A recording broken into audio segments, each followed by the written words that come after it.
Hello student, welcome again. आज हमारा stereochemistry का लास्ट टॉपिक ये रहेगा डेकलिन, और इसके बारे में छोटी सी जानकारी है वो आपके सामने लिखी हुई है, मैं इनको एक्सप्लेन कर दूंगा। इसके बाद जो क्वेश्चंस मैंने लास्ट वीडियो लेक्चर में आप लोगों को दिए थे उनके बारे में थोड़ा सा डिस्कस करेंगे।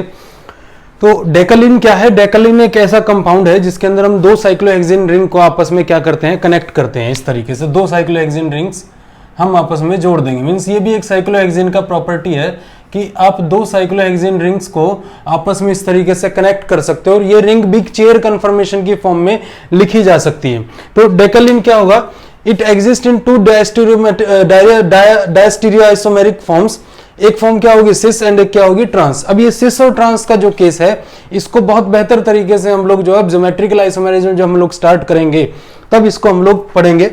तो two cyclohexane ring are joint together in the chair conformation. Decalin के अंदर क्या है कि दो साइक्लोहेक्सिन रिंग है, उनको हमने चेयर कन्फर्मेशन के साथ क्या किया हुआ है, जोड़ा हुआ है। जिस तरीके से आपको ये दिख रही है और ये दिख रही है।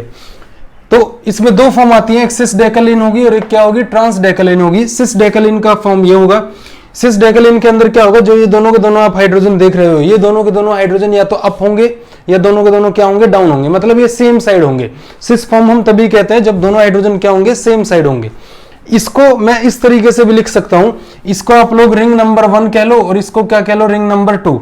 अब आप इस रिंग नंबर 1 से इस रिंग नंबर 2 को देखोगे तो यहां पे इस रिंग 2 का एक बॉन्ड कैसे जुड़ा हुआ है, इक्वेटोरियली, और एक बॉन्ड कैसे जुड़ा हुआ है, एक्सियली। तो यहां जो रिंग आपस में जुड़ी हुई है वो एक्सियल और इक्वेटोरियल करके जुड़ी हुई है। इसके बाद इस रिंग की क्या प्रॉपर्टी है, फ्लेक्सिबल रिंग होती है and having a tendency to flipping at room temperature. हम साइक्लोहेक्सिन रिंग को अभी तक फ्लिप कराते आए, और फ्लिप कराते वक्त हमने कहा था कि जो इक्वेटोरियल बॉन्ड होते हैं वो किस में कन्वर्ट हो जाएंगे, एक्सियल में, एंड जो एक्सियल होंगे वो किस में कन्वर्ट हो जाएंगे, इक्वेटोरियल में। यहां भी सेम कॉन्सेप्ट होगा। अगर मुझे इस रिंग को फ्लिप कराना है तो आप किसी एक स्ट्रक्चर को फोकस कर लो। मान लो मैंने इस स्ट्रक्चर को, जो ये स्ट्रक्चर आपको दिख रही है, ये जो रिंग आपको दिख रही है, चेयर कन्फर्मेशन दिख रही है, इसको हम लोग कांस्टेंट कर दे, इसकी तरफ ना देखें, हम केवल इसको अगर फ्लिप कराएं तो फ्लिप कराने पे क्या होगा कि ये वाला पार्ट जो इसका ऊपर चला जाएगा और ये वाला पार्ट कहां आएगा, नीचे। तो आप इस तरीके का स्ट्रक्चर इसका देख पाओगे, ये इसका फ्लिपिंग स्ट्रक्चर है।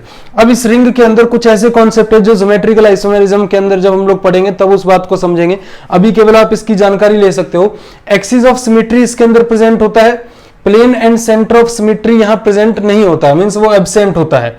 उसके बाद ये डायसिमेट्रिक एंड कायरल मॉलिक्यूल होगा, जो सिस डेकलिन है वो कायरल होगा।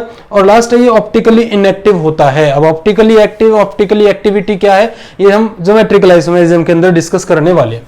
उसके बाद अगर मैं ट्रांस डेकलिन की बात करूं तो ट्रांस डेकलिन का स्ट्रक्चर ये होगा, दो साइक्लोहेक्सिन रिंग आपस में कनेक्ट है, लेकिन ये जो दोनों के दोनों हाइड्रोजन है, ये एक अप होगा, एक क्या होगा, डाउन होगा। मींस एक फ्रंट में आया होगा, एक क्या आया होगा, आपके बैक साइड में होगा। मींस मतलब इस तरीके से होंगे, जैसे ये मान लो इस तरीके से, और इसकी पीछे की तरफ मान लो ये पेन यहां है, इसका ये नोब यहां आगे है। मान लो अगर आप लोग इसको भी इसी तरीके का कंसिडर करो तो ये पीछे की तरफ है, तो ये एक अप है और एक क्या है, डाउन है। यहां क्या हो रहा था, या तो दोनों के दोनों अप होंगे या फिर दोनों के दोनों क्या होंगे, डाउन होंगे। ये इसका चेयर कन्फर्मेशन है। अब इस चेयर कन्फर्मेशन के अंदर आप लोग देखोगे कि यहाँ ये इस रिंग को आप लोग रिंग नंबर क्या कह दो, 1 कह दो, इसको क्या कह दो, रिंग नंबर 2।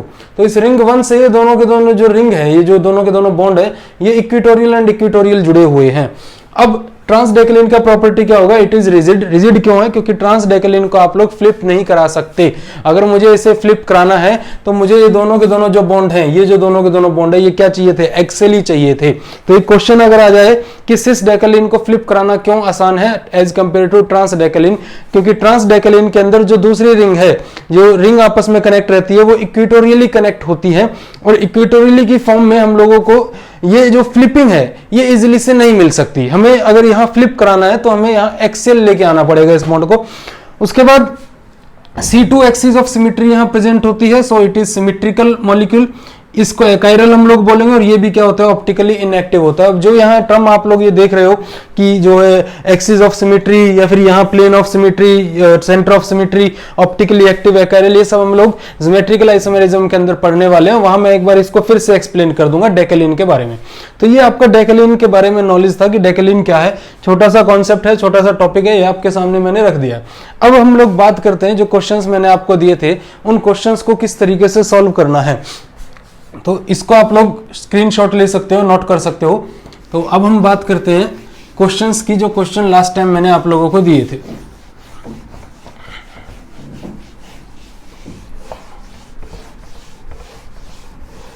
तो ये आपके क्वेश्चंस थे। अब इसमें हमें क्या करना है, ये आपके पास 4 क्वेश्चन है, 1, 2, 3 एंड 4। इनमें हमें स्टेबल फॉर्म बनानी है। मीन्स स्टेबल फॉर्म क्या है, जो ये स्ट्रक्चर्स दिए हैं इनका सबसे स्टेबल फॉर्म क्या होगा। तो मैं फर्स्ट कॉन्सेप्ट की अगर बात करूं तो आपको इसे किस तरीके से सॉल्व करना है। ये मेरे पास स्ट्रक्चर है, देखो इथाइल ग्रुप जो होगा ये लार्ज ग्रुप है। ये ग्रुप क्या है, लार्ज ग्रुप। अब लार्ज ग्रुप को हमें हमेशा कहाँ रखना है, इक्वेटोरियल पोजीशन पर रखना है। तो सबसे पहले इसी ग्रुप का आप लोग इक्वेटोरियल पोजीशन पर लगा दो। मान लो मैं इस पोजीशन पे क्या लगा देता हूँ, इथाइल ग्रुप लगा देता हूँ। अब बाकी के जो ग्रुप हैं उन्हें किस तरीके से अरेंज करना है, देखो इथाइल ग्रुप से जब मैं इस सेकंड पोजीशन पे जाऊंगा तो यहाँ मैं एक्सीएल को क्या लगाता, डाउन लगाता, डाउन।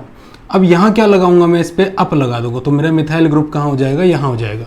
मिथाइल ग्रुप के बाद एक पोजीशन छोड़ के ये पोजीशन छोड़ी मैंने, ये एक्सीएल अप लगाया तो यहाँ क्या लगता है, डाउन, और फिर से मिथाइल ग्रुप क्या लग जाएगा, अप लग जाएगा। मतलब आपको केवल क्या ध्यान में रखना है कि जो लार्ज ग्रुप है उसको इक्वेटोरियल पे प्लेस करके बाकी के जो ग्रुप्स हैं एक्सीएल पकड़ के बाकी के ग्रुप्स को एज इट इज अटैच करते हुए चले जाओ, तो ये स्ट्रक्चर इसका सबसे स्टेबल स्ट्रक्चर होगा। अदरवाइज आप लोग सभी कई सारी स्ट्रक्चर्स इसकी बना सकते हो और जो सबसे मोर स्टेबल स्ट्रक्चर होगी वो यही निकल के आएगी। अब नेक्स्ट जो है इसका जो डायग्राम होगा वो कुछ इस तरीके से बन जाएगा। ये देखो यहाँ OH group and tertiary butyl group दोनों लार्ज ग्रुप हैं, तो एक को मैंने यहाँ इस इक्वेटोरियल पे लगाया, तो यहाँ से 1, 2, 3 एंड 4, तो यहाँ से टर्शरी ब्यूटाइल यहाँ इक्वेटोरियल पे गया। अब इसके साथ यहाँ मिथाइल आ जाएगा और यहाँ मिथाइल आ जाएगा, ये इसका स्टेबल स्ट्रक्चर होगा। अब सिमिलरली इसके साथ अगर हम लोग चलते हैं तो यहाँ क्या होगा, ये आपका इथाइल ग्रुप है, इसको लगाओ इक्वेटोरियल पर। इथाइल ग्रुप के बाद इस पोजीशन पर यहाँ आप लोग एक्सीएल को क्या लगाते हैं, डाउन, तो अब ये पोजीशन क्या हो जाएगी, अप। तो इथाइल के बाद ये पोजीशन छोड़ के नेक्स्ट जो पोजीशन होगी वो ये पोजीशन होगी। अब ये जो पोजीशन होगी तो इधर चलते हैं, इधर हम लोग क्लियरली पढ़ सकते हैं। इथाइल ग्रुप के बाद ये पोजीशन हमने जो है ब्लैंक कर दी, उसके बाद मिथाइल ग्रुप आता है, तो यहाँ आप लोग इस पोजीशन पे एक्सीएल को क्या लगाते, डाउन, यहाँ क्या लगाते, अप, यहाँ फिर से क्या लग जाएगा, डाउन लगेगा, तो यहाँ मिथाइल ग्रुप आ गया। अब मिथाइल ग्रुप के बाद ये पोजीशन फिर से क्या लग जाएगी, ये डाउन है तो ये क्या हो जाएगा आपका, अप हो जाएगा। ये इसका सबसे स्टेबल स्ट्रक्चर होगा। अगर आप इन दोनों को ऐसे लगा दोगे तो यहाँ इक्वेटोरियल पे क्या हो जाएगा, अनस्टेबिलिटी आ जाएगी। इसके बाद लास्ट जो स्ट्रक्चर है, यहाँ तीनों के तीनों केस आप लोग इक्वेटोरियल पे अरेंज कर सकते हो। तो ये तीनों के तीनों केस जो है इक्वेटोरियल आप लोग लगा सकते हो। सीएल के बाद एक पोजीशन हम लोगों ने छोड़ी, तो ये पोजीशन क्या हुई, सीएल, यहाँ इक्वेटोरियल हो गया, और उसके बाद ये पोजीशन भी क्या हो गई, इक्वेटोरियल। तो these are the stable structure for these cyclohexane structure जिनके अंदर डाई सब्सटीट्यूटेड ग्रुप्स अटैच है। तो स्टूडेंट ये क्वेश्चंस मैंने आपको लास्ट टाइम दिए थे, मैंने आप लोगों को करा दिए। यहाँ के बाद अब हम लोग कुछ एक्सेप्शनल केस के बारे में पढ़ेंगे, जब हमने जो है XL equatorial and XL and equatorial, ये जो कॉन्सेप्ट हमने पढ़ा था, इसमें स्टेबिलिटी का कॉन्सेप्ट जब हमने पढ़ा था, तो अब इसका कुछ एक्सेप्शनल केस भी है, उनका एक और वीडियो लेक्चर हम लोग तैयार करेंगे, और उसके बाद फिर हम लोग जो नेक्स्ट जो टॉपिक हमारा ज्योमेट्रिकल आइसोमेरिज्म उसके बारे में डिस्कस करेंगे। So thank you to all of.